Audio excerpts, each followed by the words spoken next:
Welcome back to Life. We have with us our guests Bong and Stef Patag, and we were examining the advantages. Well, we'd like to examine the advantages of homeschooling in this next segment. So, ano ba yung nakita niyong advantages when you started to study homeschooling? Yeah. So ako, primarily, what really attracted me to it is the comfort when I'm out of the house, that my children are getting the best education by somebody who really cares, right? And to me, that's the biggest advantage. Plus, in the line of work that I do have some opportunity to travel. And the homeschooling gives us the flexibility to bring my family with them. In fact, I've had multiple business trips where, they come with me with their books in tow, and life goes on, right? And they can enjoy the area with me and do some sightseeing when they're done and when I'm off work. So that's the big advantage. No blackout dates for travel for us. I never really realized that. No? Yeah. Ganun pala ka-flexible. No? Yeah. You You take can the homeschool school, anywhere. The world is your Absolutely. you school. take the school with you. Absolutely. Yes. How about you, Yeah. Steph? What are the advantages Ang that you... main advantage sa akin of homeschooling is you really get to know your children on a very deep personal level that might not be possible if most of them are out of the house most of the day. So, you get to know them spiritually. Talagang yung souls nila are, they bare their souls to you. So, you know them, you know what they need. If somebody needs counseling, yung life, how to be a child of God, how to live your faith, how to, those things. Sa akin yun, that's the most important thing na nakuha namin from this, na I know where they are. We know where they are, yung nila, spiritual life nila. Well, it's time to set your modesty aside. I want to ask you, saang virtues ba sa tingin nyo malakas yung mga kids ninyo? What are the outstanding virtues? Wow. My kids just blow my mind because of the theological knowledge that they've gained, right? Because a lot of them really go out on their own. And like what Steph said, they have the freedom to explore and really go deep into topics. And I am not an apologist, but my children are. It's just amazing what they know, right? So The knowledge of the faith. Yes, Yeah. the knowledge of the faith. At saka yung actually living it. Living the faith. Living the faith. They're Yes. talagang doing their best to be. And they watch each other, right? Di ba mahirap? It's like they see everything that you do, and then di ba parang may pressure to be like role models all the time? I'm sure merong ganon. Yeah. Pero, we try to keep each other grounded. Yeah. Diba? How do you do that? I mean, we're very natural. The way you see us now is the way we are with the kids. There's no pretend. And that just... At saka we call each other out. Yeah. When, we correct each other.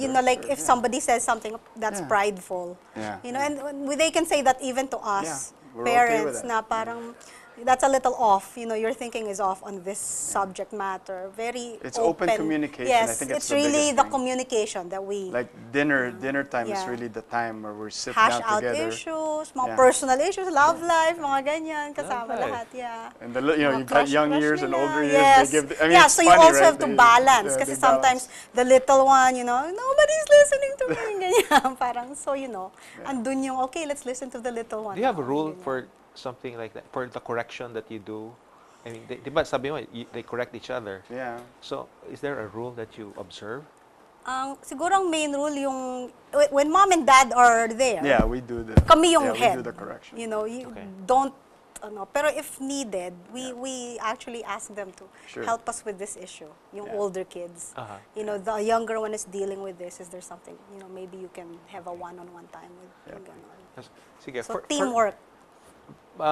Let's go to some of the questions that our viewers might have regarding homeschooling, which is first, the curriculum.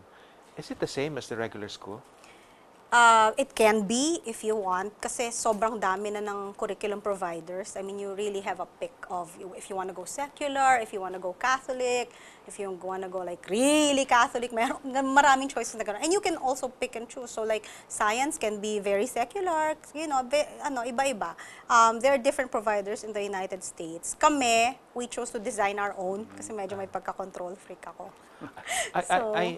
I know that you're also in touch with homeschoolers here. Yes. So, would you say that the options are the same here? No, actually Sige, no. let's talk about the Kasi- Philippine homeschooling scene. Yes. They do have their options, pero I think medyo may mga hoops that they have to jump through. Sa US, ganun din. Pero it's different depending on what state you live in, how strict the rules are dun sa district. Here, I'm not that familiar with, I'm really not the best person to ask about the rules here in the Philippines. Okay. But I do know that they do have to jump some hoops, and some hoops I think are more difficult than others. So, yun. Would the DepEd be would be? Yeah, I think kasi may mga requirements yata na, kahit na yung anak mo enrolled in with a curriculum provider in the US, they still have certain requirements that they need to meet. Yeah, like I said, I'm not the best person to ask that, pero that's what I'm gathering from yung mga kwento-kwento. Sige. So how do you measure academic performance? May nag-grade ba dyan? I mean, is it unfair? I mean, you grade your own kids? Hindi naman, Diba? bale, merong yearly testing. Like, depende sa district. Kasi we've lived in different states. Yeah. So, some states are more strict than others. So, some states will require you to have like a portfolio and you have to provide it every year. Some require standardized testing. So, yun sa amin, we just pick the simplest standardized test. And then we send it in, puro lahat by mail lang siya, tapos they give us the results, we submit them, tapos okay naman. So, and then we get the approval from the homeschooling district, the school district that says, okay, you're fine to homeschool. So, every year yan. So how do they do sa Okay terms of naman, yeah. Well, it's funny you asked that, right? So yeah, we thought about that, right? How do we really measure their success? And so far, with our 3 in college, they're straight A students. They graduate Dean's list. So okay something lang. was right with the foundation that we've been building all along to get them there, right? So I think it's that thirst for knowledge that they've developed Yes. and being self-guided. I think that's the biggest thing that homeschooling gives, and also the ability to think critically, right? So they can really understand subject matters. everything that you've shared so far sounds like a lot of hard work.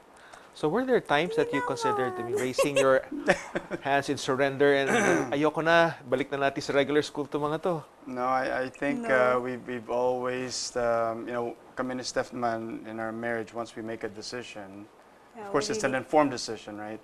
We go through with it, and we've seen that we know the benefits.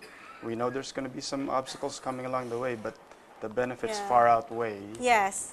Parating, ay nako, if we put them back in school, it Yeah. never occurred No, na they we would be in a better place So if Right. we... ano ba yung real disadvantages na nakikita niyo? Wow, it's really I don't know. Thorny issue ba? It's hard. Time It's we- hard for me to say any disadvantages because again, in the opening, I already told you that the fact that my kids are being raised by somebody who loves them sincerely, right, for their Yeah. well-being, I'm good. And I have no more worries. Right? Ang sa akin siguro yung disadvantage is, kasi if you read yung mga articles about how education is in the United States, yung stats nila, etc., sometimes it's hard for the kids themselves to stay humble. Yeah. Pride is Yeah, something that's that we need to guard against. Kasi, when you see that, oh, I'm doing so well in school, I'm a dean's lister, and then the public school kids, according to statistics, they're not doing so well. Madaling yung parang feeling na, wow, we're doing so well. So you need to guard So it's against it. that Sa akin yun. grounding again. Yun yeah, yung the correction. no, working on humility, which is part of the, Yeah. I It's mean, part of the struggle. Yeah, one of the yes. myths they say is lack of social skills, right? But the funny thing about the dynamics at home, because for example, our youngest is 7. I mean, he can talk to his age adults, because he sees that he's able to have that experience of communication with a large age Age range. range. As opposed to thinking of the typical school where you're sequestered for how many hours a day with the You same associate peer with the group. same So age. I see our kids to be more sociable in that aspect because they have to Yeah. interact with each other and At saka yung friends din nila, yung nila, I mean, they're friends with, the 14-year-old is friends with the Yeah. adult friends of Oh, yeah. of our adults, and they're... How about use of social media? Do you have do you allow them to use Yes, Facebook? yes, we do, yes. Okay. So what are the Limited. rules that you give them? Limited. Sure. Ang first entry nila into any electronic mail, Facebook, whatever, we have their passwords. And we have an agreement na if we want to check your account, we can do Anytime. that anytime. That's otherwise, if you're not going to allow us into your account, forget it. You don't get one. Yep. So yun, understood yun na if we wanted to check, we could check. But we usually don't kasi we trust them naman. In terms of sa dinner table, no phones, Yeah. nothing. I mean, conversation. At what age do you allow them to have cell phones? Once they start really needing a lot of activities outside of the Outside house. the home. Yeah. 14. Yeah, so like nung nag-co-op si Yeah, Yena, yeah. we wanted her to have a phone so that She in just case got her of cell phone, right, emergency, so- yeah, they In can case of reach us. Yung emergency, ganun more lang. than anything. Yeah. Pag outside the house na yung mga activities. Let's talk about household chores. How do you divide the household Yeah. chores? I mean, we've got a list of chores. Of course, part of it is teaching them how to maintain home because eventually they're going to end Have the their home. own, yes. So, the boys and even Yana, she helps mowing the lawn. They do load the dishwasher, wash pots and pans. The boys have their own bathrooms to clean. Babysitting. Babysitting. Yes, So, yeah. I They're mean, basta life. Yeah. It's really just, this is how we live. I you mean, know? to us, chores is really life skills, right? So Yeah. that's one thing that they understand. Laundry needs to be done. If you Sure. don't do your laundry, you don't have clothes. So it's all natural Yeah. So consequences. Are you saying that you're purposely avoiding the word chore? Hindi No, naman. they know it's no, they know chore, it's a chore. But they also know it's life they also skill. know- yeah. Right? So, yeah. Parang, hey, It sounds a lot better, no? Like, I should Well- adopt that. Well, plus we do a lot of Teaching you life yeah. skills, kid. Well, scouting was really a big part of our, Oh. and it's a big part of our lives. And there you're in the outdoors and you have to cook meals, yung and survival. clean Yeah, up. I mean, it's really. Clean up after yourself. So, anong setup? Do you have a special place for like a classroom and then? No, we okay, tried step out of the that. That did classroom, not work for time us. to eat, gano'n. No, that So, really. where do you stay? Sa We school everywhere. Usually now, kasi yung living room namin is really the library. So they do it on the couch, they do it, but it's very flexible. We do it on the bed, we do it on the floor, anywhere really. Yeah. Okay. May mga iba, they do want a separate room, na classroom, but we tried that, but it didn't really, that wasn't our style. Do you feel that your family culture is stronger than most families?